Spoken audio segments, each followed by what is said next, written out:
I remember the exact weight of my phone that night, how it felt heavier than it should have, as if the glass itself had absorbed the words glowing on the screen. The message came at 11:47 p.m. on a Tuesday in October, when the air outside still held the last warmth of summer but smelled faintly of decay, that sweet rot of fallen leaves beginning their slow return to soil. We've agreed you're no longer part of the family. Don't come to any gatherings. This is final. No preamble, no explanation, just my mother's name at the top and those two sentences that severed 28 years in the time it took my eyes to scan left to right, then down, then up again, as if rereading might rearrange the letters into something that made sense. I sat on the edge of my bed in my small apartment, the one with the kitchen window that overlooked a parking lot, where sodium lights turned everything the color of old bruises. I didn't cry. That's what I remember most clearly.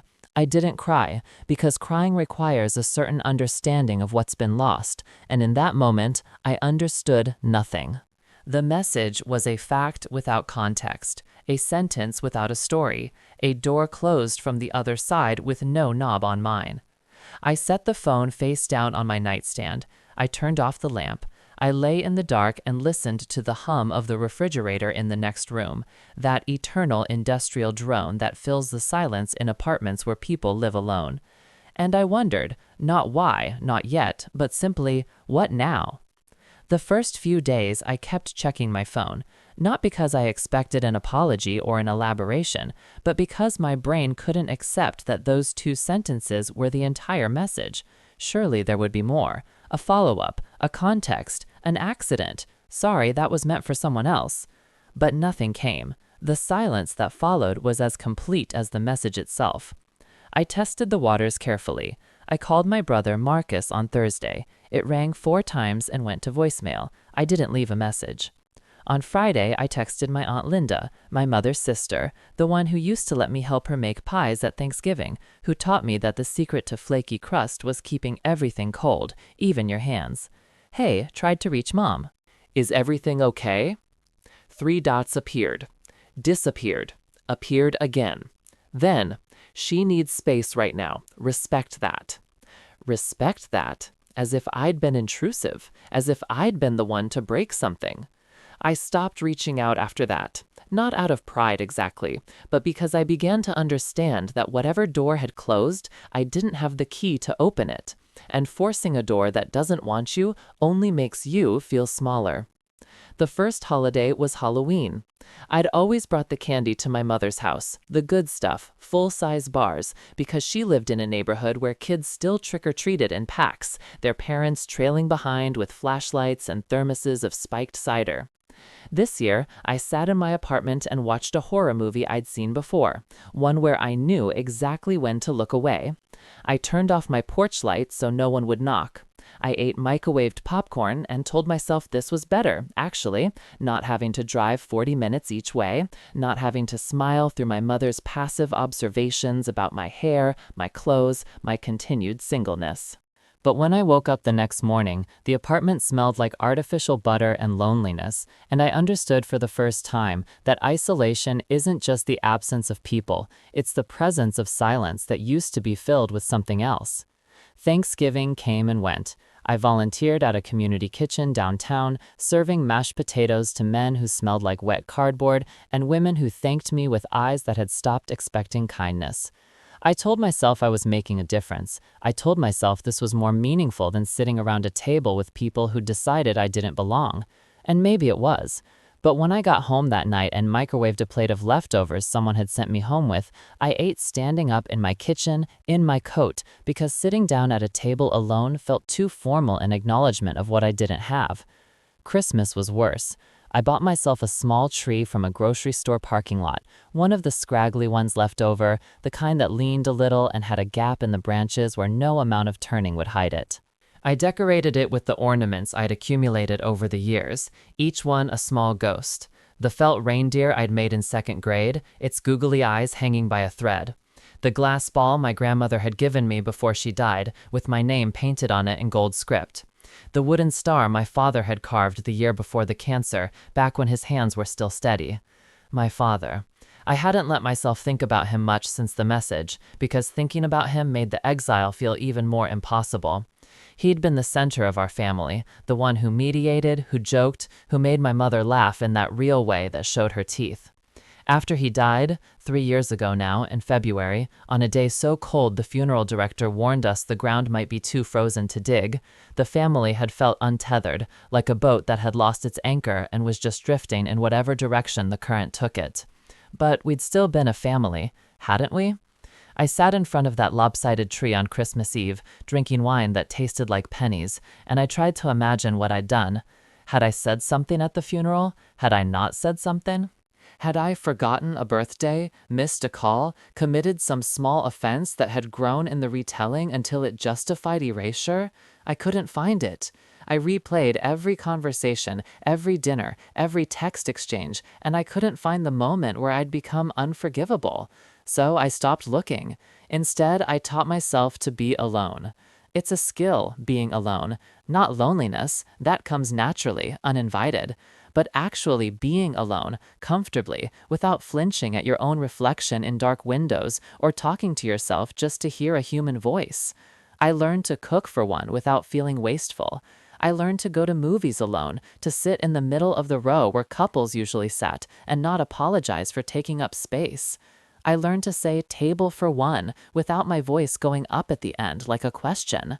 I worked. I'd always worked. I was a grant writer for a nonprofit that helped place foster kids with permanent families, which felt cruelly ironic now, but I was good at it. I could take someone's fragmented story and shape it into something that made foundations write checks. Add a 1.0 architecture of need, the way you had to balance desperation with hope, statistics with humanity. My boss, Carol, a woman in her 60s who wore turquoise jewelry and smelled like patchouli and cigarettes, once told me, "You write like someone who knows what it means to want something you can't have." I'd taken it as a compliment at the time. The first year passed, then the second. I moved through seasons like someone walking through rooms in a house where all the lights had been turned off, carefully, with my hands out, feeling for walls. I made friends, sort of. Work friends who invited me to happy hours where we complained about donors and drank margaritas with too much salt on the rim. Yoga friends who knew my name, but nothing about why I showed up to every class, even the 6 a.m. ones, as if exhaustion was its own form of meditation. I dated, briefly, a man named David who worked in tech and wore expensive sneakers and told me about his startup like he was explaining religion. We slept together a few times in his apartment that had smart lights and a coffee machine that cost more than my rent. But when he asked me about my family, casually, over brunch, just making conversation, I said, I don't really have one. And he'd nodded like that was normal, like I just told him I didn't have a pet. And I realized he was exactly the kind of person I could build a life with, someone who wouldn't ask questions, someone who wouldn't expect me to have answers. I stopped seeing him the next week. It was in the third year that the details started surfacing, small things at first. I was scrolling through Facebook one night, a habit I'd tried to break but couldn't, that modern self-harm of watching other people's lives unfold in curated squares, when I saw a photo my brother had posted. Marcus, standing in front of a BMW, keys in hand, grinning that same grin he'd had as a kid when he'd gotten exactly what he wanted for his birthday. "New ride," the caption said. "Dreams do come true." I stared at that photo longer than I should have. Marcus worked in sales, pharmaceuticals, something with commissions, but I knew what he made. We'd talked about it once, years ago, when he'd complained about student loans and how he'd be 40 before he paid them off. That car was $60,000 easy, maybe more. Where did the money come from? I scrolled through his other posts, pictures from a vacation to Aruba, dinners at restaurants where the plates were small and the bills were large, a new watch, the kind with the face that costs as much as a used car. I closed the app. I told myself it wasn't my business. People get raises, bonuses. Maybe he'd finally paid off those loans. Maybe his wife had family money. Maybe. But the question had been planted. The second detail came a month later, in the form of a letter forwarded to my apartment from my old address, the house I'd rented before I'd moved, back when I'd still thought I might need to be closer to family. It was from a law firm in the city, addressed to the estate of Robert Chen. My father. My hands were shaking when I opened it. It was a form letter, the kind that gets sent in bulk, reminding executors of estates about annual filings and tax obligations. But at the bottom, in smaller print, was a list of assets still pending distribution: property, accounts, investments. I read it 3 times. Then I called the number at the top. The receptionist transferred me to a paralegal named Jennifer, who spoke in that efficient way of people who have 8 other calls waiting. I explained who I was, daughter of Robert Chen, trying to understand the estate status. There was a pause, the sound of typing. Then, I'm showing the estate was settled in 2023, all assets distributed to the beneficiaries on file. Who were the beneficiaries? More typing. Margaret Chen and Marcus Chen. My mother, my brother, and no one else? Not according to our records. I thanked her and hung up.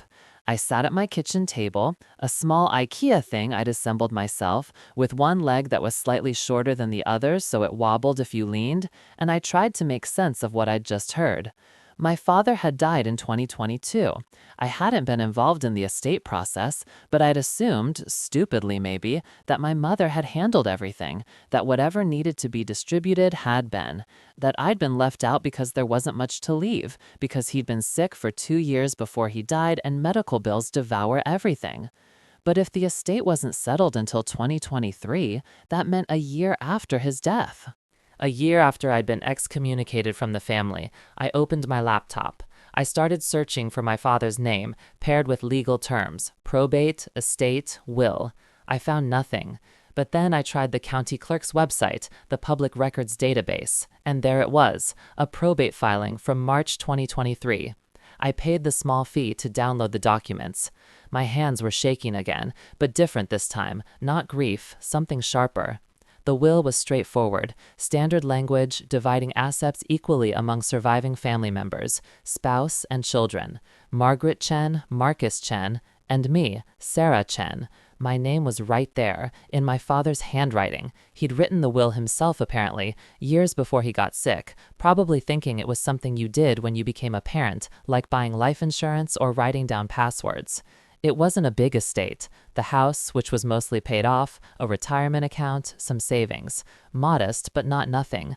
But the distribution form, the one that showed where the assets actually went, listed only 2 names. Margaret Chen, 60%.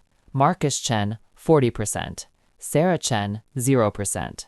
There was a note attached, signed by my mother and her careful cursive. Sarah Chen declined her inheritance and waived all claims to the estate. I had done no such thing. I sat in my apartment as the sun set outside my window, painting the walls amber and then gray, and I felt something crystallize inside me. Not anger, not yet. Something colder. The feeling you get when you finally understand that the ground you've been walking on was never solid, that you've been balancing on ice all along, and it's just now starting to crack. I didn't sleep that night. Instead, I went through every box I'd kept from my father's house, the few things I'd taken after he died: photo albums, some of his books, a watch that didn't work anymore. I was looking for something, though I didn't know what: proof, context, a reason. In a box of old cards and letters, I found it, an envelope addressed to me in my father's handwriting. It had been opened, someone had sliced it carefully along the top, but I didn't remember ever receiving it. Inside was a letter, dated a week before he died. "Dear Sarah," it began. I could hear his voice as I read. The way he always sounded a little formal in writing, like he was from a generation that believed words on paper mattered more than words said aloud. I'm writing this because I'm not sure how much time I have left, and there are things I need you to know. Things I should have said a long time ago, but I kept thinking there would be more time. There's never as much time as you think. First, I'm proud of you. I don't think I said that enough. You're kind in a way that doesn't announce itself. You see people, really see them. That's rare. Second, when I'm gone, your mother is going to struggle, not just with grief, but with control. She's always needed things to be a certain way, organized in a certain order, and my death is going to feel like chaos to her. She's going to try to manage it the only way she knows how, by managing everything else. Be patient with her, but don't let her manage you. Third, and this is important, I've left everything in equal shares. You, your brother, your mother. It's all in the will. If anyone tells you different, they're wrong. Don't let anyone convince you that you're owed less because you're quieter or because you don't push. At a 1.0 deserve their inheritance too. Take care of yourself, sweetheart. And remember, family is the people who see you for who you are and love you anyway. If they can't do that, they're just people you happen to be related to. Love always, Dad. I read it 5 times. Then I folded it carefully and put it back in the envelope, and I sat in the dark and let myself cry for the first time since the night I got the message that had started all of this. My father had known. He'd seen it coming. The next morning I called a lawyer, not a big firm, just someone I found through a referral from a friend of a friend, a woman named Patricia who worked out of a small office above a dry cleaner and charged by the hour. I brought her everything: the will, the distribution form, the letter, the records from the law firm. She read through it all with the kind of focus that made me understand why people paid for lawyers. When she looked up, her expression was difficult to read. "This is fraud," she said simply. "Your mother forged a waiver that you never signed. She distributed estate assets that weren't hers to distribute. And if your brother knew about it, he's complicit. Can we prove it? That you didn't sign the waiver? Yes. I can get a handwriting analyst, compare signatures. That alone would probably be enough. But the better question is, do you want to?" I didn't understand. Want to what? Pursue this, because here's what happens if you do. You file a claim against the estate. Your mother and brother get notified. They'll have to hire lawyers. There will be depositions, maybe a trial. Everything will come out. The forgery, the deception, all of it. Your family will know you know, and they will hate you for it. They already hate me, I said. Patricia tilted her head slightly. Maybe, but right now you're just gone. If you do this, you'll be the villain, the ungrateful daughter who sued her grieving mother. That's how they'll tell the story. Are you prepared for that? I thought about it, about the message that had started everything, about 3 years of silence, about my father's letter and the careful way he'd warned me. I'm not trying to be the villain, I said finally. I'm just trying to understand why they made me disappear. Patricia nodded. Then let's find out. The investigation took months. Patricia hired a handwriting expert who confirmed what we already suspected: the waiver signature wasn't mine. She subpoenaed bank records that showed deposits into my mother's account and my brother's account that matched the estate distribution. She found emails. That was the part that broke me, actually. The emails. They were between my mother and my Aunt Linda, and they'd been subpoenaed from my aunt's account because she'd been foolish enough to use her work email thinking it was private. The court didn't care. The first email was from 3 weeks after my father died. From Margaret Chen to Linda Morrison. Subject: Robert's estate. Linda, we need to talk about the will. Robert left everything in thirds, which is going to be a problem. Sarah doesn't need the money. She has her job, no kids, no responsibilities. Marcus is drowning in debt. We could use the house money to finally pay off the mortgage on the rental property. If we have to split everything 3 ways, none of us get enough to make a real difference. There has to be a way to handle this quietly. The response from my aunt: Can you contest the will? Say he wasn't in his right mind? My mother's reply: I don't want to drag this through court, too public. I'm thinking simpler, just don't tell Sarah. She won't ask. She never asks. By the time she realizes anything, it'll be done. There were more. Plans to forge the waiver, discussions about what to do if I got nosy, a message where my aunt suggested they create some distance so I wouldn't be around to ask questions. And then the message I'd received that night in October.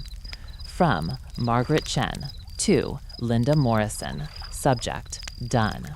Sent Sarah the message. She won't bother us anymore. Marcus agrees this is for the best. The estate is settled. We can all move on. I read that email in Patricia's office on her computer, and I had to excuse myself to go to the bathroom, where I sat in a stall and pressed my forehead against the cool metal of the door and breathed until my lungs stopped feeling too small for my chest. My mother hadn't disowned me because I'd done something wrong. She'd disowned me so she could steal from me without guilt. Patricia gave me time. When I came back, she had coffee waiting, the bad office kind that tastes like burnt hope, but I drank it anyway because I needed something to hold. "What do you want to do?" she asked. And that was the question, wasn't it? What did I want? I wanted my father back. I wanted the family I thought I had. I wanted to rewind 3 years and answer that first message with something other than confused silence. I wanted the version of my life where this had never happened, but I couldn't have any of that. So I said, I want the truth to matter. Patricia smiled.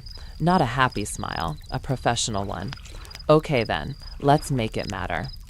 The legal process was exactly as slow and tedious as Patricia had warned. Filings and responses and motions to compel. My mother hired a lawyer, a man named Gerald something, who wore suits that were too nice for the offense he was defending. He argued that the waiver was legitimate, that I'd signed it and was now experiencing selective memory, that this was just a cash grab by an estranged daughter who'd cut off contact with her family and now regretted it. I had to sit through a deposition where Gerald asked me invasive questions about my relationship with my mother, my father, my brother. He asked why I hadn't attended holidays. He asked if I was on drugs. He asked if I'd ever been treated for mental illness. He was trying to build a narrative, unstable daughter, unreliable narrator, someone who couldn't be trusted. Patricia objected to most of it, but I still had to answer some, and I answered honestly, calmly, because I'd learned something in those 3 years alone. I wasn't afraid of my own story anymore. "Did you have a good relationship with your mother before your father's death?" Gerald asked. "I thought I did," I said. "What changed?" "She sent me a message telling me I was no longer part of the family." "And why do you think she did that?" I looked at him, at his expensive suit and his leather briefcase and his practiced expression of skepticism. "Because it's easier to steal from someone if you don't have to look them in the eye." He didn't like that answer. The case never went to trial. 3 days before the court date, Patricia called me. "They want to settle," she said. I was at work, eating lunch at my desk, leftover pasta that had gone a little dry in the microwave. I set down my fork. "What does that mean?" "They'll return your share of the estate, plus interest, plus they'll pay your legal fees. In exchange, you agree not to pursue criminal charges for the fraud." "Can I pursue criminal charges?" "Technically, yes, but it would be messy, and it's hard to get a DA interested in family fraud cases unless there's a lot of money involved. This would be cleaner. You'd get what you're owed, and they'd avoid public embarrassment." I thought about it, about my mother sitting in a courtroom, about the neighbors reading about it in some legal filing, about Marcus having to explain to his wife why they had to sell the BMW. "Do they have to admit what they did?" I asked. Patricia hesitated. "No. It would be a confidential settlement, no admission of guilt." "Then no." "Sarah?" "No," I said it firmly. "I don't want their money if it comes with their silence. I want them to admit what they did, in writing, on record, or we go to trial." There was a long pause. Then Patricia said, "That's going to cost you, in time, in fees, in stress." "Are you sure?" I said, "Now it's their turn." We went to trial. It lasted 3 days. The courtroom was small, wood-paneled, with fluorescent lights that made everyone look vaguely ill. My mother sat at the defendant's table next to Marcus, both of them dressed like they were going to church, her in a navy dress with pearls, him in a suit I'd never seen before. They didn't look at me. The evidence was overwhelming. The handwriting expert testified, the bank records were entered, the emails were read aloud in the courtroom, each one more damning than the last.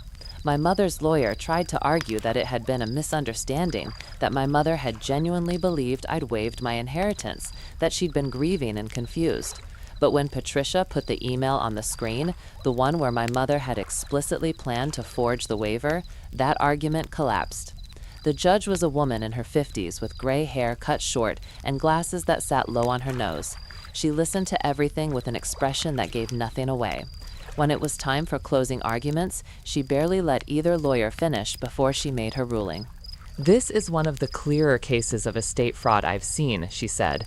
The defendant knowingly and deliberately deprived the plaintiff of her rightful inheritance through forgery and deception. Not only will the estate distribution be corrected, but I'm ordering the defendant to pay punitive damages for the emotional harm caused by this deception.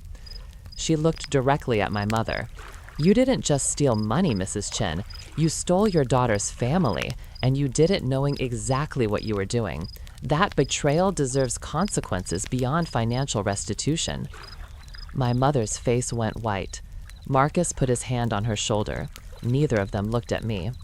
The financial aspect was sorted within weeks. My share of the estate, plus 3 years of interest, plus legal fees, plus the punitive damages the judge had ordered. It came out to more than I would have inherited originally, enough to put a down payment on a house, to finally start the retirement fund I'd been putting off, to breathe a little easier. But money was never really the point. The point was the court record, the public filing that anyone could look up that showed exactly what had happened. My mother had wanted silence. I'd given her truth instead. I didn't hear from her for 2 months after the trial. Then, one evening in late September, almost exactly 4 years after that first message, my phone rang. Unknown number. I almost didn't answer, but something made me pick up. Sarah, my mother's voice. Older than I remembered, tired. Hello, Margaret, I said. I didn't call her Mom. I couldn't. There was a long silence. Then, I need your help. Of course she did. The court ordered us to sell the house to pay the settlement, she continued. And Marcus, his wife left him, took the kids. He's in a bad place. And Linda's not speaking to me because the emails came out and her work found out and she got fired. Everything is falling apart. I listened. I didn't interrupt. I know I don't have the right to ask, she said, but you're still my daughter, and I'm asking. I looked around my apartment. It was different now. I'd moved to a better place after the settlement, one with big windows and a kitchen island and a bedroom that didn't share a wall with someone else's television. I'd hung pictures, plants. I'd made it a home. What do you need? I asked. Not because I wanted to give it, but because I wanted to hear her say it. Money, just enough to... No. Sarah, I'll give you something better than money, I said. I'll give you the truth.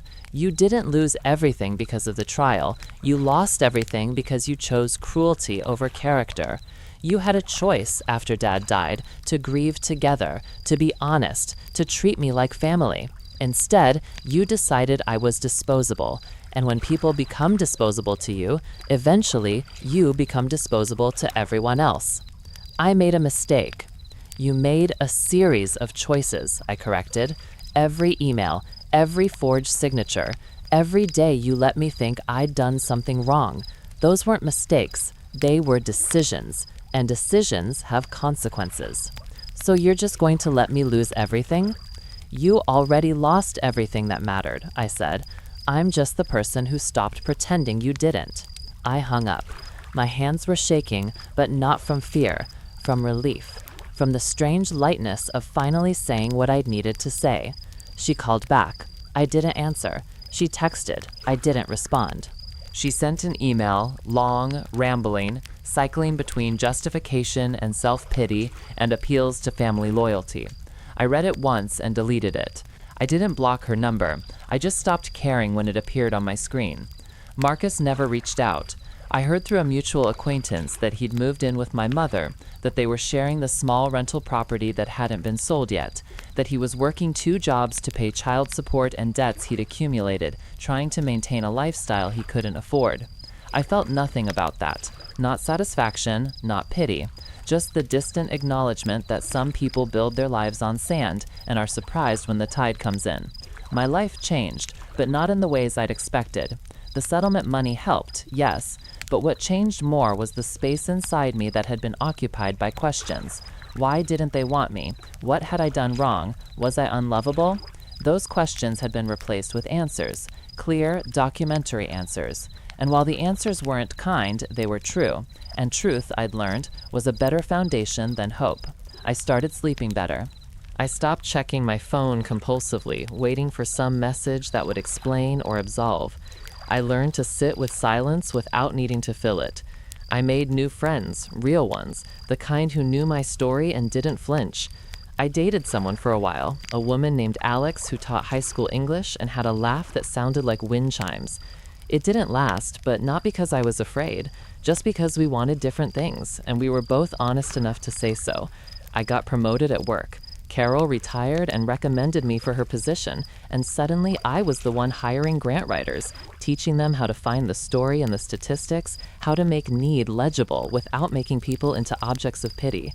I bought a house, nothing fancy, a small craftsman with a porch and a backyard where I planted tomatoes that grew with aggressive optimism every summer. I learned to cook for one without feeling lonely. I learned to cook for many without feeling anxious. I hosted dinners where friends brought wine and stayed late, laughing in my kitchen while I did dishes and they dried. I built a life. Not the one I'd imagined when I was younger, when I'd assumed family was something you were born into and kept forever, but a life nonetheless. One with roots that I'd chosen, branches that I'd pruned, fruit that I'd earned. 5 years after the trial, I got an email from an address I didn't recognize. The subject line was simple, "Thank you." I almost deleted it, but curiosity won. Dear Miss Chen, my name is Jennifer Torres. You don't know me, but I know your story. I was working as a paralegal at the firm that handled your father's estate, and I was the one who sent you that initial letter about the estate filing. I want you to know that your case changed my life. When I saw what your mother did, how she manipulated the documents, it reminded me of my own family. My father died when I was 25, and my stepmother somehow ended up with everything, including the house he'd promised me. I never fought it because I thought, well, family fights are ugly, and maybe I didn't deserve anything anyway. But watching your case, seeing you stand up for the truth even when it cost you, it made me realize I'd let someone steal from me too. Not just money, my story, my father's intentions. My right to be treated fairly. I'm filing my own claim now. It's terrifying. But I keep thinking about what the judge said in your case. Some betrayals deserve consequences, and I'm not going to be silent anymore. So thank you for being brave, for proving that truth matters, even when family wishes it didn't. Sincerely, Jennifer. I read that email 3 times. Then I wrote back, Jennifer, thank you for telling me, and I'm proud of you. Not because you're fighting, though I am proud of that, but because you're doing it for the right reasons, not revenge, just truth. One thing I learned, winning doesn't feel like you think it will. It doesn't erase the loss. It doesn't give you back what was taken, but it does give you something else. The knowledge that you didn't accept a lie just because it was easier. You're not fighting your family. You're fighting for the person your father wanted you to be, someone who knows their worth. I'm here if you need someone who understands. Sarah. We corresponded occasionally after that. She'd update me on her case. It settled eventually, on terms that were fair. She sent me a picture of herself in front of her father's house, the one she'd thought she'd lost forever, with keys in her hand and a smile that looked like relief. I framed that photo, not because I knew Jennifer well, but because she reminded me of something I needed to remember. The pain we survive becomes the medicine someone else needs. I'm 36 now. It's been 8 years since that message, since my mother decided I was no longer part of the family. I think about that decision sometimes, how a dozen words sent on a Tuesday night in October could unmake a lifetime of birthdays and holidays and shared history, how easy it was for them to erase me.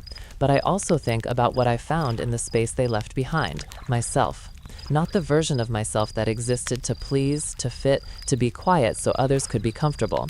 The version that existed simply because I chose to exist, that ate dinner at a table of my own choosing, that built relationships based on honesty rather than blood, that learned to be alone without being lonely and together without being lost. Last week, I got a wedding invitation in the mail. My cousin Emma, Linda's daughter, getting married in the spring. There was no note, just the invitation, formal and cream-colored, addressed to Ms. Sarah Chen and guest. I RSVP'd no, not out of spite, but because I've learned that some doors, once closed, should stay that way. Not because you can't open them, but because you've already built something better on the other side. I think my father would understand. I think about his letter sometimes, the one he wrote when he knew he was dying. Family is the people who see you for who you are and love you anyway. He was right. Family isn't blood, it's not DNA or shared last names or obligation. It's the people who show up, who tell the truth, who see you when you're difficult, when you're complicated, when you're inconvenient, and they stay anyway. I have family now. They don't call me on my birthday because we share a mother, they call because they want to hear my voice. They don't invite me to dinner because I'm supposed to be there, they invite me because the table feels wrong without me. And when I sit at those tables, surrounded by people who chose me and who I chose back, I'm not hungry anymore. Not for their approval or their inclusion or their recognition. I'm just full. Finally, completely full. They took away every seat at the table. I built one of my own, and finally I wasn't hungry anymore.